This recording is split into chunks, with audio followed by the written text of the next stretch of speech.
while we began discussing the reconstruction of Gaza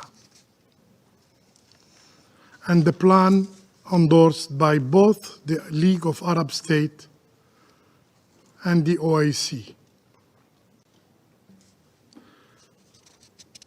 and triggering effort aiming to mobilize resources, financial resources, for its realization in the perspective of the upcoming meeting in Cairo. The Israeli occupying power have, as expected, yes, as expected, shown a different approach. They have resumed their aggression. They have resumed their indiscriminate bombardment of Gaza. They have blatantly breached the ceasefire agreement, completely disregarding their commitments and with no regard for the mediators who are also the guarantor of this ceasefire agreement. The Israeli Minister of Defense warns of total destruction of Gaza. In fact, this should not be surprising, as peace has never been their priority, nor in their agenda. On the contrary, constant instability and war is their objective. Madam President, images of horrors we once thought were part of history, following the ceasefire agreement sealed last January, have now resurfaced. People in Gaza are just terrified, helpless, devastated. In just one night, last Wednesday, over 400 people were killed in Gaza, including 174 children. 174 children, 89 women, 32 elderly individuals. More than 500 people were injured, dying every minute due to the lack of medical equipment after 18 months of aggression and blockade. These figures should be added to more than 48,000 Palestinians, among them 17,000 children, 12,000 women, and 2,000 elderly killed since October the 7th. The Israeli occupying forces are also targeting those who have chosen to serve the Palestinian civilians and uphold humanity. I mean, aid workers. In recent days, one UNOPS staff member and 5 UNRWA workers have been killed. These victims have been considered legitimate targets by the Israeli occupying forces. This is barbarity, that serves as a grim reminder of why we, international community, have established international humanitarian law. However, for the Israeli occupying power, international law, international humanitarian law are meaningless. Let me be clear. The protection of civilians is not an option. It is an obligation. Facilitating humanitarian aid access is not an option. It is an obligation. Respecting principles such as distinction and proportionality is not an option. It is an obligation. All parties must abide by international humanitarian law and comply with their commitments as agreed in the ceasefire agreement as reflected in our resolution 2735. The ceasefire must continue, and all phases of the deal must be implemented toward a permanent and complete ceasefire. When it comes to respecting international law, there must be no double standard. Every single rule must be respected by all. Madam President, the Israeli tactics are not limited to Gaza, but are obvious throughout the entire occupying Palestinian territories.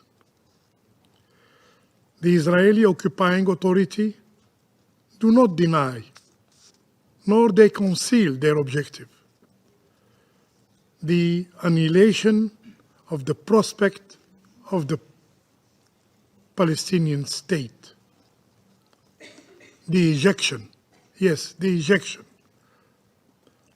of the Palestinian people from their homeland.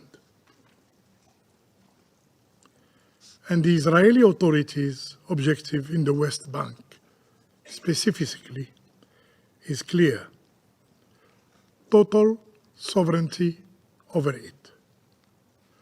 And their modus operandi is also well known: killing Palestinian civilians, demolition of their home, displacement, dispossession, and finally, settlement. These last days, over 40,000 people have been forcibly displaced in the past 2 months in the West Bank. Refugee camps at Jenin, at Tulkarem, are now literally emptying from their residents, who were refugees protected by international humanitarian law. Hundreds of houses have been destroyed. 500 houses and civilian infrastructure have been demolished in Jenin. The dispossession of Palestinian land has reached unprecedented levels, and recently,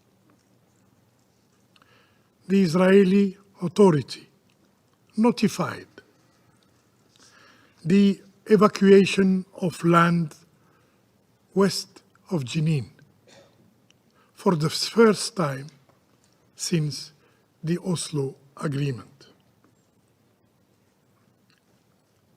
President, in the West Bank, and since October 7, nearly 900 Palestinians, including 180 children, have been killed,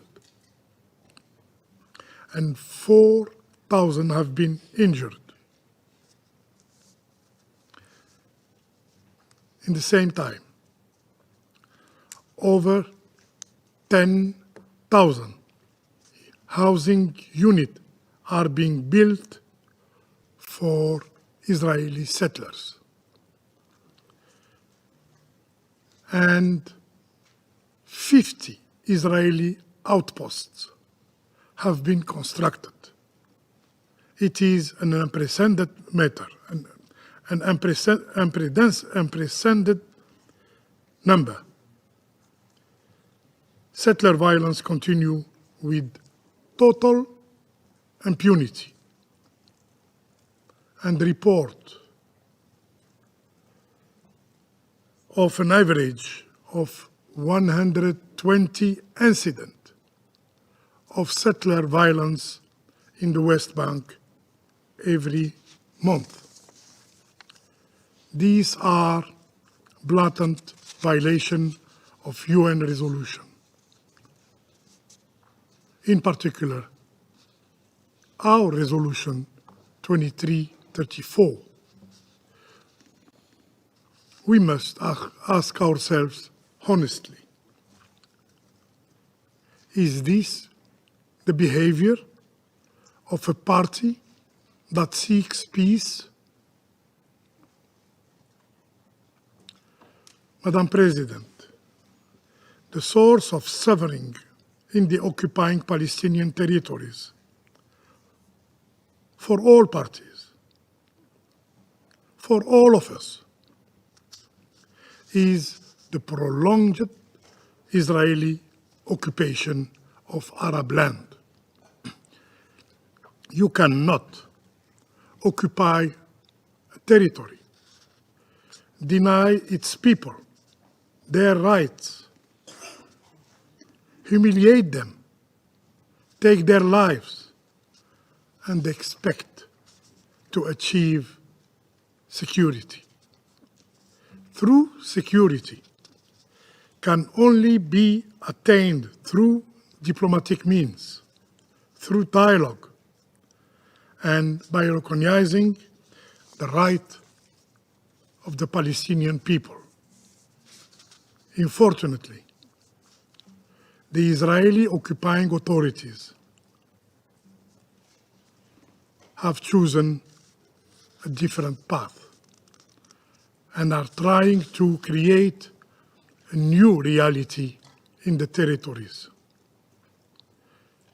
New reality that will make the establishment of Palestinian state impossible.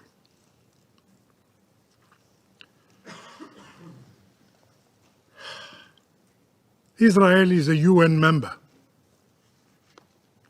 that is openly challenging the collective will of the international community, the will of the Security Council, as no other member has in history.